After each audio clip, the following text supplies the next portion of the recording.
Bruno. Toujours avec Jean-Claude Dacier et Sébastien Ligné. Écoutez Bruno Retailleau hier soir, puis la réponse de Laurent Wauquiez ce matin. Qui a parlé de guerre? Pas moi. Il n'est pas question de faire la guerre, il est question de respecter nos adhérents. Nos adhérents, ils ont peur de cette guerre justement. Montrons que, enfin, si nous voulons être un espoir, on peut précisément organiser un processus électoral où on choisisse entre des candidats qui sont de la même famille politique d'ailleurs. Donc ça ne peut pas être des ennemis, mais qui ont des tempéraments, qui ont des options, qui ont des visions qui sont différentes. Le processus électoral, c'est ce qui, au contraire, permet d'apaiser les choses. Vous avez été rassuré sur la guerre ou pas? La guerre des choses est déclarée. En tout cas, moi j'ai tout fait pour l'éviter. Voilà, c'est court sur Laurent Wauquiez. Cela dit, il avait dit qu'il y aurait sans doute une guerre des chefs. Il a dit le parti a besoin de tout sauf d'une guerre des chefs et j'ai tout fait pour l'éviter. Ça veut dire qu'il y en a une. Oui, bien sûr. Retailleau nous raconte des histoires, il a le droit de défendre son dossier. Oui, j'essaie de retrouver dans la dépêche quand même. En tout cas, tout à l'heure, il disait que on a besoin de faire. Voilà, j'ai retrouvé. En même temps, de faire tout pour aider Bruno Retailleau à obtenir des résultats à Beauvau. Voilà. Bien sûr. Comprenez, chacun on sa a place. besoin d'un ministre de l'Intérieur à Beauvau. Chacun sa place. Et comprenez pas en train d'aller voir toutes les fédérations on vient d'en parler. dans le France. Non mais Le boulot de ministre de l'Intérieur aujourd'hui, on lutte contre cette délinquance qui nous assaille, et évidemment une immigration qui est totalement hors de contrôle, qui est en train d'étrangler ce pays, évidemment. On a besoin d'un ministre. Vous dites que Retailleau a tort d'y aller? Non, moi je crois qu'il a tort d'y aller. Je pense qu'il va s'en apercevoir très vite. Néanmoins, j'ai beaucoup de respect. Et pour lui, et pour son discours, et la manière dont il a abordé les questions qui sont les siennes. Je pense même qu'il ne se contentera pas des résultats de son discours, et qu'à un moment ou un autre, il va être obligé d'avoir des résultats. Et il évolue dans une situation qui n'est pas simple. Jean-Claude, c'est pas simple. Et la politique qu'il a à mettre en place n'est pas simple. Ensuite, il faut pas nous raconter Vous voulez l'histoire. une clochette, Sébastien? C'est le lièvre et la tortue. Nous verrons bien qui va franchir le premier à la ligne d'arrivée, mais qu'on nous raconte pas que c'est pas une guerre des chefs, c'est entre copains, entre amis qui pensent à la même chose. Non, c'est Retailleau qui dit que c'est pas une guerre des chefs. Absolument, voilà. Retailleau dit. Et Bellamy, là, on vient de le voir. Oui, parce que le mot d'ordre est dit passé. tout est entre amis. Nos chers auditeurs savent Sébastien Ligné. la complaisance de Jean-Claude Dacier à l'égard de Laurent Wauquiez. Mais c'est faux. Encore une fois, on comprend que Laurent Wauquiez... avec Laurent Wauquiez. Si on se met dans les chaussures de Laurent Wauquiez, on comprend un petit peu sa déception. Lui, il pensait, à raison ou non, qu'il allait être chef de parti par défaut, une élection soviétique, et qu'il allait pouvoir faire ce qu'il voulait. Bon, Bruno Retailleau, est-ce qu'il lui a coupé la priorité ou non? On le saura plus tard. En attendant, on va avoir une élection. Moi, je pense qu'en effet, on aura une guerre des chefs, mais je pense pas que la guerre des chefs soit le problème de LR. Le problème de LR, c'est pas la guerre des chefs, c'est l'absence de chefs. Oui. Ça fait 7 mois.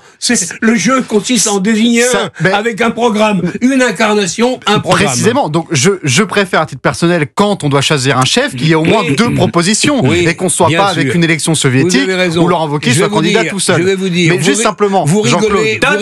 Il vous a pas interrompu. Vous rigolez dans votre coin avec Marine Le Pen. Vous rigolez dans votre coin avec Marine Le Pen. Ces sujets sont trop sérieux pour rigoler. Moi, je dis simplement que 7 mois de direction collégiale depuis le départ d'Éric Ciotti, 7 mois pour un parti national, sans direction. Aucune ligne directrice, aucun cap clair. Les adhérents, on ne sait même pas pourquoi ils adhèrent. Est-ce que c'est un parti d'opposition? Est-ce que c'est un parti de gouvernement? Est-ce que les Républicains, c'est le parti libéral de la coupe budgétaire? Ou est-ce que les Républicains, c'est le parti qui participe à un budget qui vient de taxer à 41% les grandes entreprises françaises? Donc, moi, je considère qu'en effet, ce parti n'a plus aucun fond et que pour régler la problème du fond, il faut une ligne directrice et donc un chef. Et je préfère qu'il y ait une élection à peu près sérieuse qu'une élection soviétique comme le LR nous a habitués par le passé. Écoutez ce qu'en pense Jordan Bardella.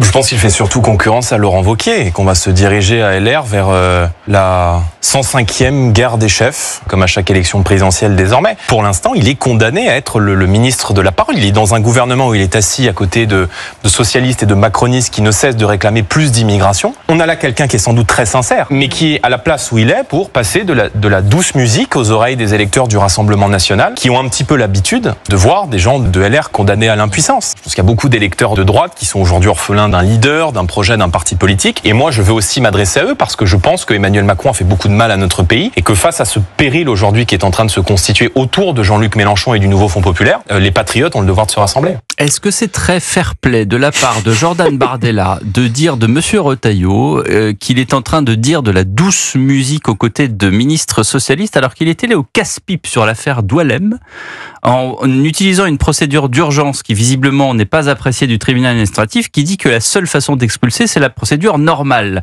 Résultat des courses, Monsieur Doualem est sorti, il est plus dans un CRA et ça a été un revers de taille pour le ministre de l'Intérieur. Est-ce que c'est responsable de la part de Monsieur Bardella de dire que Monsieur Retailleau pense comme certains ministres de gauche, et effectivement, il y en a dans le gouvernement. Le fair-play, d'abord, ça commence à devenir une denrée très rare à proximité d'une élection présidentielle. Là, on est à 2 ans et demi quand même, à 2 ans. Mais enfin, il semble que peut-être l'élection sera le problème, Jean-Claude. Non, mais ne demandez pas du fair play. Les acteurs du film présidentiel 2027 sont sur l'ancien logiciel. Ils veulent que leur carrière politique alors que les gens s'en foutent. Ils veulent plus de savoir. Ils veulent un programme. Ils veulent savoir ce qui marche.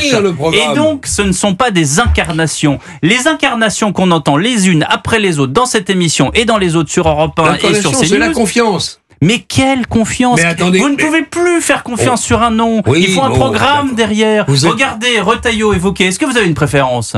Non. Retailleau évoqué? Est-ce que vous en avez une? Ah oui, j'ai une préférence. Pourquoi? Parce que j'estime, au jour d'aujourd'hui, quand j'entends Monsieur Chenu, je l'écoutais à la radio, en venant ici, qui tapait à bras raccourcis sur Retailleau. Mais vous ne me dites pas votre préférence. Un nom.